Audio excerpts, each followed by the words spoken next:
Shalom kekasih Kristus. Pada kesempatan kali ini saya akan berbicara mengenai keluarga Kristen ideal.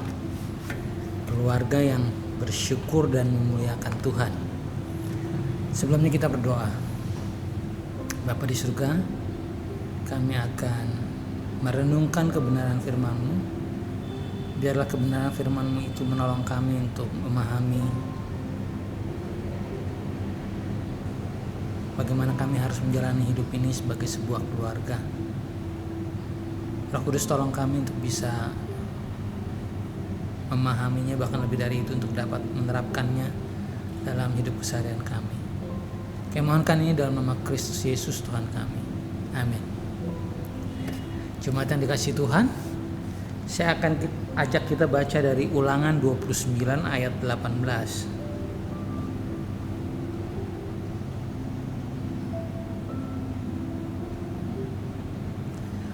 Ulangan 29 ayat 18 saya akan bacakan untuk kita. Sebab itu, janganlah di antaramu ada laki-laki atau perempuan, kaum keluarga atau suku yang hatinya pada hari ini berpaling meninggalkan Tuhan Allah kita untuk pergi berbakti kepada Allah bangsa-bangsa itu. Janganlah di antaramu ada akar yang menghasilkan racun atau ipuh. Sebuah peringatan kepada bangsa Israel untuk tetap setia kepada Tuhan. Bapak Ibu yang dikasihi Tuhan, ketika kehidupan berkeluarga berjalan baik dan lancar, bersyukur dan memuliakan Tuhan adalah perkara yang mudah dan menyenangkan untuk dilakukan oleh setiap anggota keluarga. Betul? Bagaimana jika kepala keluarga kehilangan pekerjaan? Bagaimana jika kebutuhan keluarga tidak dapat terpenuhi? Bagaimana jika salah satu anggota keluarga sakit? Bagaimana jika kelanjutan pendidikan anak-anak terkendala masalah finansial? Kita bisa panjangkan daftar bagaimana jika ini. Dan itulah yang memang banyak terjadi saat ini di tengah kehidupan berkeluarga, di tengah situasi pandemi ini, baik untuk keluarga Kristen maupun bukan. Kita keluarga-keluarga Kristen tidak seperti orang-orang Israel yang dikhususkan tinggal di Goshen. Persoalan hidup yang dialami oleh orang lain juga kita alami.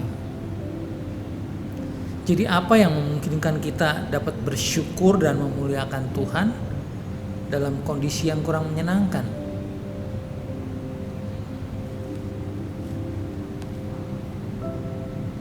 Saya mengusulkan satu sikap, yaitu percaya bahwa Tuhan itu baik.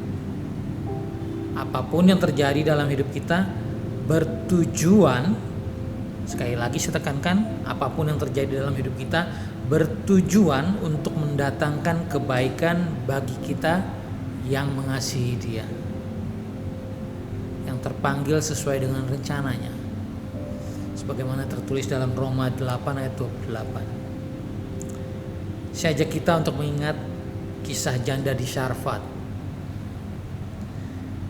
Ketika janda ini ditemui oleh Nabi Elia, ia hanya memiliki segenggam tepung dalam tempayannya dan sedikit minyak dalam buli-buli.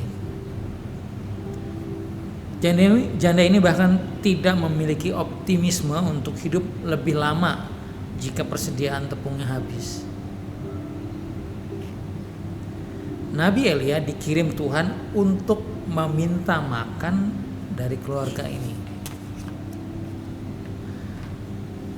Bapak Ibu yang dikasihi Tuhan, janda ini jelas memiliki persoalan hidup yang tidak kecil. Dan Tuhan tidak memberinya solusi instan. Tuhan justru mendatangkan tambahan persoalan, dalam tanda kutip mungkin. Tambahan persoalan datang kepadanya, yaitu mencukupkan kebutuhan makan Nabi Elia. Puji syukur, akhirnya kita dapat belajar dari janda ini. Ia percaya pada setiap perkataan Tuhan. Ia bukan cuma percaya Bapak Ibu, tetapi juga melakukan tindakan iman. Sisa tepung yang dimilikinya dan minyak yang dimilikinya, ia buatkan jadi roti untuk makan Nabi Elia. Setelah ia bertindak dalam iman, Tuhan melakukan bagiannya, memberkati janda ini dengan kecukupan. Wow. Kekasih Tuhan, pandemi berkepanjangan membuat banyak keluarga berhadapan dengan berbagai persoalan hidup. Saya ingat kisah seorang teman pria yang kami sering berbicara melalui WA call atau melalui teks. Pada awal percakapan kami, ia mengeluhkan dan mempertanyakan di mana campur tangan Tuhan dalam kehidupannya. Anaknya sakit dan dia harus pontang-panting bekerja keras untuk mencukupkan kebutuhan keluarga. Tidak banyak yang dapat saya lakukan untuk membantunya. Tapi saya tidak mau ia berprasangka buruk tentang Tuhan. Kami kerap berdiskusi soal pergumulan imannya. Dan puji Tuhan, kini Tuhan membuka jalan. Ia dan keluarganya dapat hidup lebih baik. Kapan itu dimulai? Ketika ia mengubah sikap dan pandangannya tentang Tuhan. Apakah mengeluh dan melampiaskan amarah akan menyelesaikan masalah? Tidak. Jadi mengapa kita tidak mengetuk pintu belas kasih Tuhan dengan selalu mengucap syukur kepadanya? Jagalah hati dan bibir kita untuk tidak kedapatan bersalah di hadapan Tuhan. Tetaplah muliakan Tuhan, itu kewajiban dan bagian kita. Izinkan Tuhan melakukan bagiannya untuk dipermuliakan di dalam dan melalui hidup kita. Tuhan Yesus memberkati. Kita berdoa. Bapa di surga, melalui kebenaran firman-Mu kami diingatkan,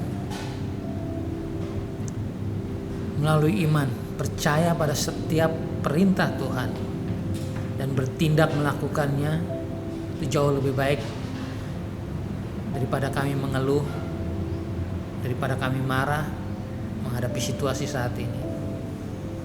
Justru dalam rasa syukur dan saat kami memuliakan Tuhan, Engkau bertindak dan mempermuliakan nama-Mu melalui hidup kami, di dalam hidup kami. Ajar kami tunduk pada setiap kebenaran firman-Mu. Ajar kami mempercayainya dan bertindak di dalamnya. Dan Tuhan memakai kami untuk menjadi saluran berkat, bukan cuma untuk keluarga kami, tapi juga untuk banyak orang. Dalam nama Yesus Kristus kami berdoa, bersyukur kepada Bapa di surga. Amin.